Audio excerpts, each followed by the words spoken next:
Você está aí acumulando livro, acumulando caderno, acumulando curso e ainda não aprendeu inglês. Talvez você ache que a culpa é sua, que o inglês não é para você e que não importa o que você fizer, não vai dar certo. Mas eu vou lhe mostrar hoje que provavelmente o jeito que você estuda, seu corpo odeia, sua mente odeia e simplesmente por isso seu cérebro não consegue aprender inglês. Se você ainda não me conhece, eu sou a Teacher Yasmin Moura e aqui no meu canal você encontra o inglês da vida real, onde eu lhe ensino diretamente aqui do Reino Unido. O primeiro erro é você provavelmente está fazendo demais.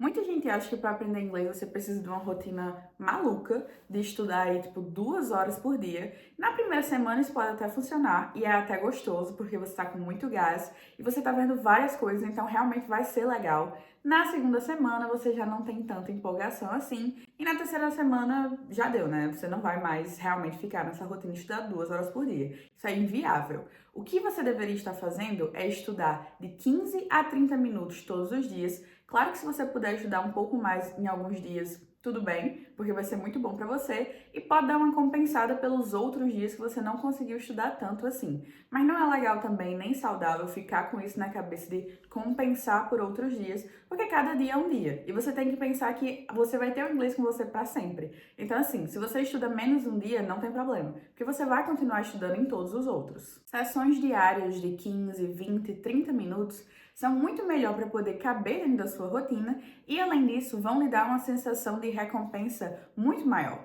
porque você vai conseguir ver a sua evolução bem mais rápido do que numa sessão de 2 horas estudando todos os dias. É bem provável que no fim dessas 2 horas você talvez nem lembre direito o que é que você estava fazendo lá no início, mas se você estudar 15, 20, 30 minutos, você consegue saber tudo que você fez naquele dia e vai ser muito mais recompensador para o seu cérebro, ou seja, você vai querer continuar fazendo aquilo. Agora que você já sabe que precisa só de 15, 20 ou 30 minutos por dia, o que é que você vai fazer nesses 30 minutos? Você vai estudar palavras isoladas e gramática sem contexto nenhum, certo? Errado. Segundo erro que muita gente comete é estudar coisas sem contexto nenhum. Pensa que a vida real não é feita de palavras isoladas. Nós não somos bebês. A gente não fala só palavras e aponta para as coisas.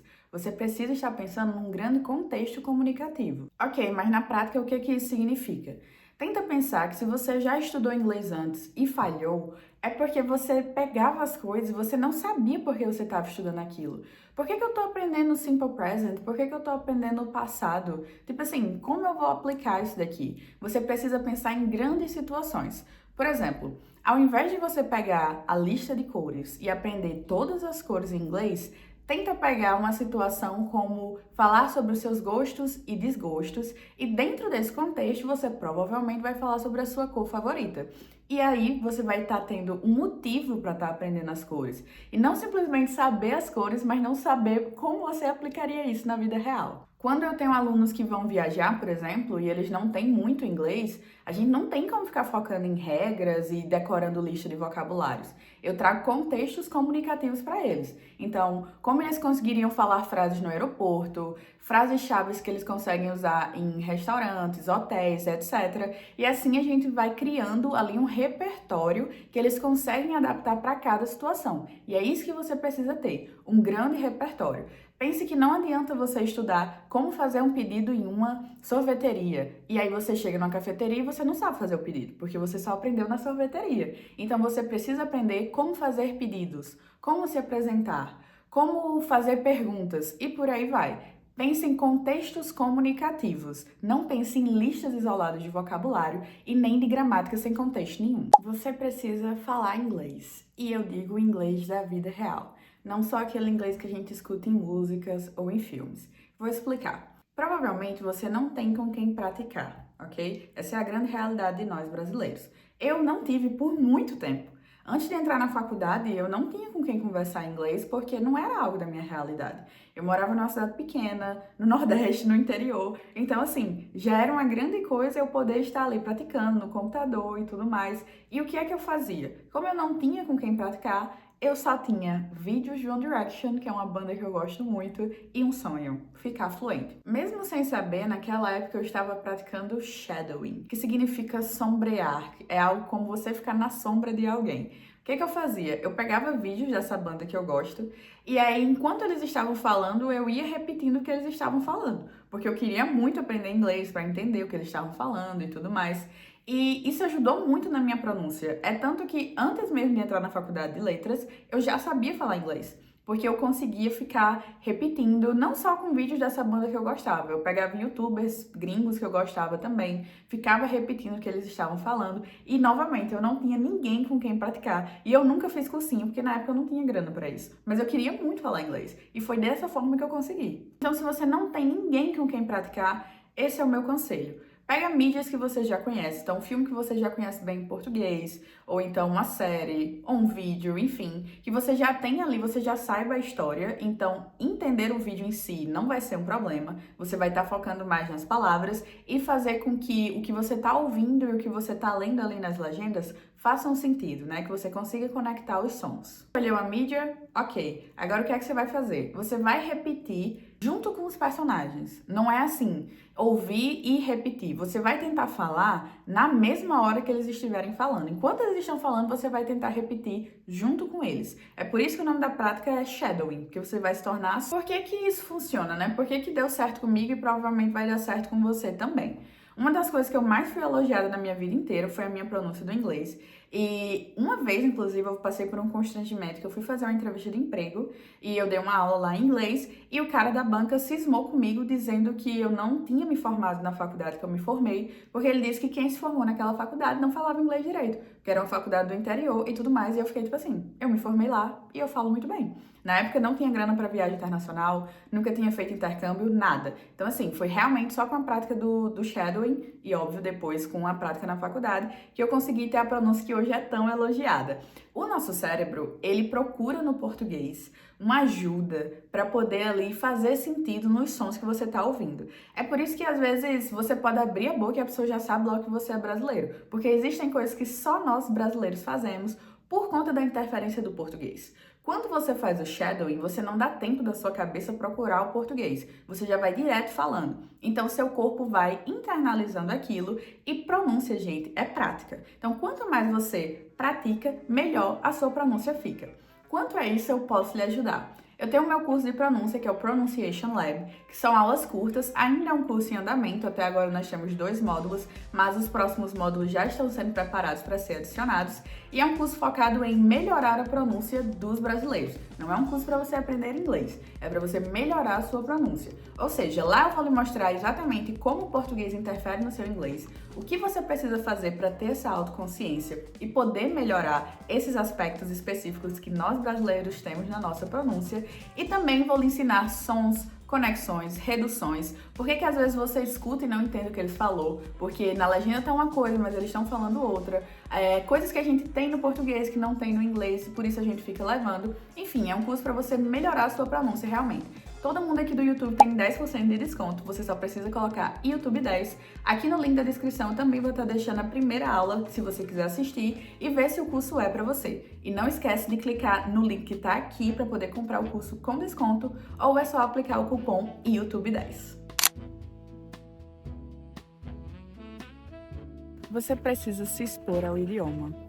Eu vim aqui pro meio da rua me expor para poder, de forma simbólica, dizer a vocês que não adianta ter o inglês como algo assim, completamente extra. Se você vê o inglês só como um tópico que você estuda, você muito provavelmente não vai ter sucesso no idioma.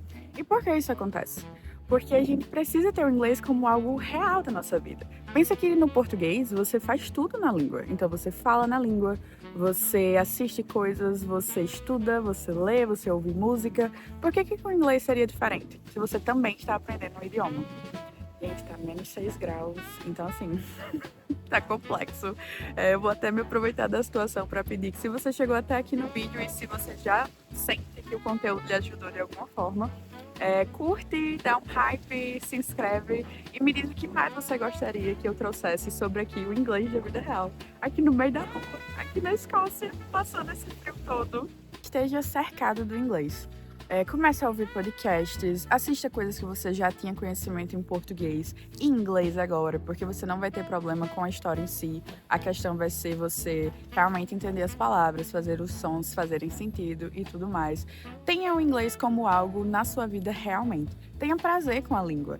Então, procure coisas que você realmente se interessa e que não seja só mais um tópico, mais um fardo para você, e sim realmente algo que você faz porque você gosta. Agora nós chegamos no nosso último tópico, que é: pare de traduzir tudo na sua cabeça e comece a pensar em inglês. Eu sei que parece complexo e talvez você já tenha estudado e você pense: meu Deus, eu não consigo pensar em inglês. Mas agora eu vou lhe mostrar o que você precisa fazer para poder simplificar esse processo e pensar em inglês. Eu quero que você perceba o quão exaustivo vai ser se você precisar pensar tudo que você está fazendo em inglês e traduzir primeiro para português.